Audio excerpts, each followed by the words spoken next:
예, 국민의힘 대구 달서갑 지역구의 유영합니다.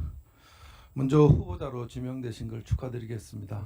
다만 국민들께서 후보자가 과연 국정원장으로서 적격자에 대한 많은 우려가 있다는 걸 알고 계실 것입니다.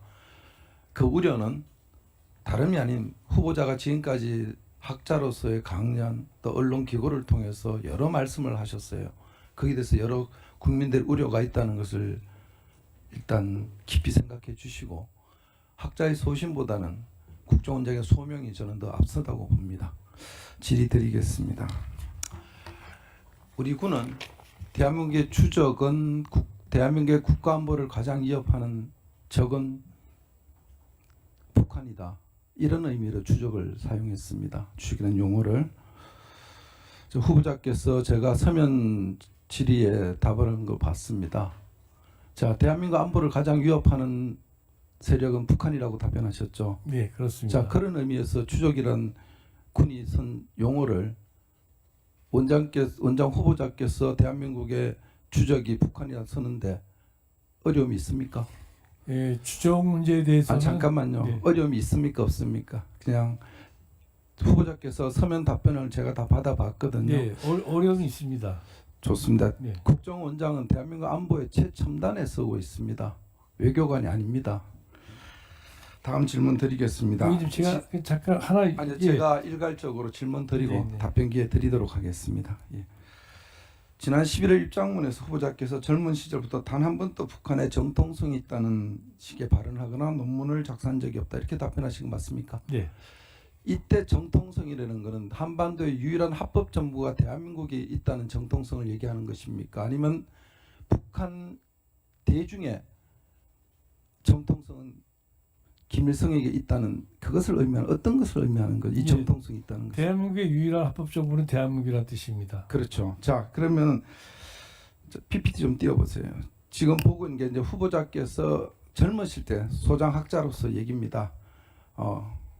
아마 후보자가 보시면 기억을 하실 겁니다. 저렇게 말씀을 하셨고요. 그리고 다음 화면 또 볼까요? 다음 PPT 보면은 다음 PPT 자. 김일성은 최초로 대외적으로 자주성을 선언하고 주체항립의 기치를 내진 지도자였다. 이렇게 얘기를 하셨어요. 자, 이래서 김일성은 북한 대중으로부터 인민으로부터 정통을 갖고 있다. 이렇게 말씀하신 것 같은데 이어서 보겠습니다. 그 다음 PPT. 자, 질문 드리겠습니다. 당시 김일성은 일반 민중에게 공산당의 영혼이나 민족의 영혼으로 부각되어 있었다. 여기서 말 일반 민중은 북한의 민족을 말합니까? 아니면 대한민국 민중까지 포함되는 민중입니까? 의원님, 저건 아마 제가 1937년도에 그 당시에 그 그러니까 제가 질문을 드리셨습니다. 지금이 아닙니다. 그러니까 1937년 일제 때 얘기를 갖고 오신 겁니다. 저 얘기는. 그렇습니까? 예. 그때 당시는 일제 때, 그러니까 일제 강점기 때. 보전투 하고 그때 얘기입니다. 예. 넘어가겠습니다. 자, 다음 PPT를 좀 보죠. 김정은 PPT를 좀 넘겨주세요. 북한 주민의 입장에서 김정은 정권은 정통성을 인정받고 있다. 이렇게 인터뷰하신 거 기억나십니까? 네, 그렇습니다. 저기의 정통성은 김일성이 아까 말한 대로 후보자가 얘기하셨던 대로 북한 대중의 정통성을 갖고 있기 때문에 그 정통성을 이어받은 정통성으로 이해도 되겠습니까? 그렇습니까? 예, 혈통적인 것도 있다고 아니, 생각합니다.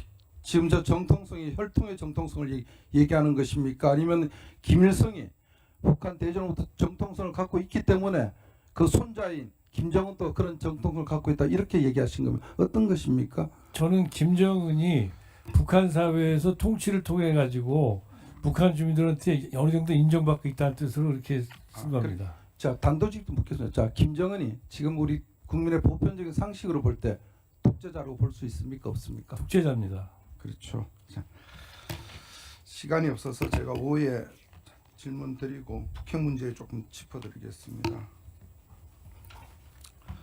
자, 후보자께 좀 걱정되는 게 혹시 국정원장이 되시면은 통일부랑 부딪힐 수 있다. 아니면 통일부 그립을 세게 잡아서 통일부 역할과 충돌됐을 때 우려도 있다는 것은 일각이 있습니다. 다만 후보자께서 잘 적절하게 하실까를 보는데, 자, 북한을 핵 보유국으로 인정하십니까?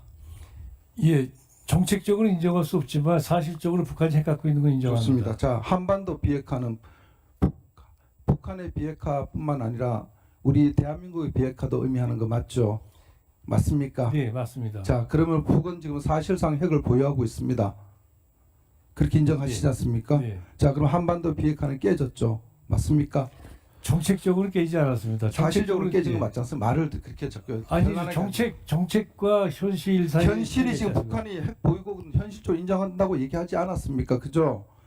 아니 그래서 제가 한미 당국이 북한의 핵을 인정하지 후보자님, 않고 있지 않습니까? 예. 지금 현실적으로 북한은 핵 보유국이지 않습니까? 네. 저희가 인정하든 안 하든 그들이 핵무기를 갖고 있는 건 주지의 사실입니다. 네.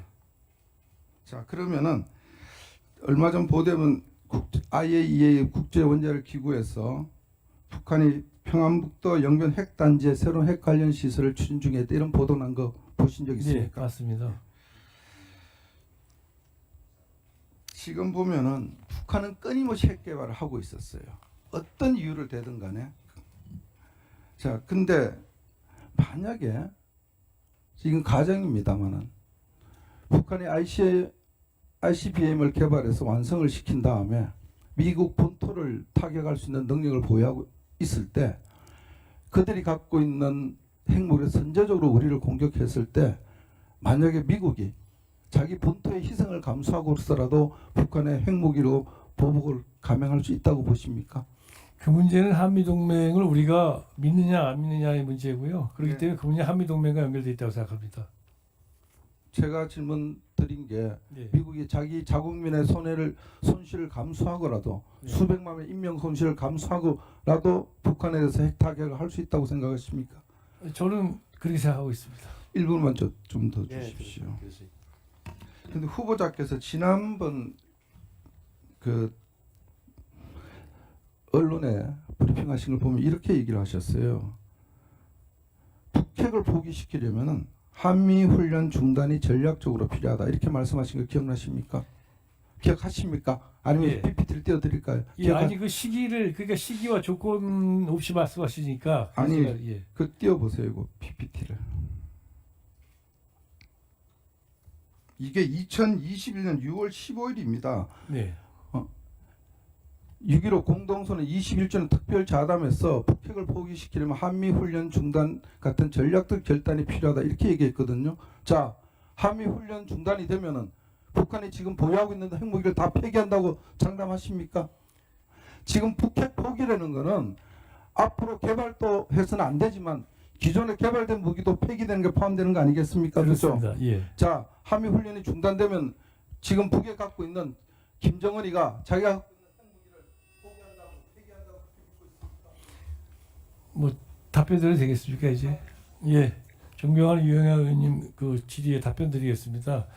예, 제가 저런 얘기를 한 거는 북한 핵 포기를 위해서는 우리가 어떤 값비싼 대가를 치러야 된다는 뜻으로 말씀드린 거고 북한이 만약에 포기를 안 한다면 우리가 우리 조건을 그걸 갖다가 포기할 이유가 없다고 생각하고요. 한 가지만 더 말씀드리면 주적과 관련해서는 윤석열 정부에서도 국방부 액서에서 군대 분해에서도 주적이라는 표현을 쓰지 않고 우리 북한 군의 북한 정권과 군대는 우리의 적이다 이렇게 표현했습니다. 그만큼 주적이라는 표현 자체가 적절하지 않다고 판단했던 거거든요. 그래서 우리가 주적이라는 표현 자체는 부적이 있어야 주적이 있는 것이고 또 우리가 가장 중요한 것은 모든 위협적 세력에 대해서 우리가 충분한 방어를 하는 게 중요하다고 군에서 생각하기 때문에 주적 표현을 요즘은 쓰고 있지 않다는 말씀을 드립니다. 예, 오후에 계속 해주시고요. 예, 수고했습니다. 이어서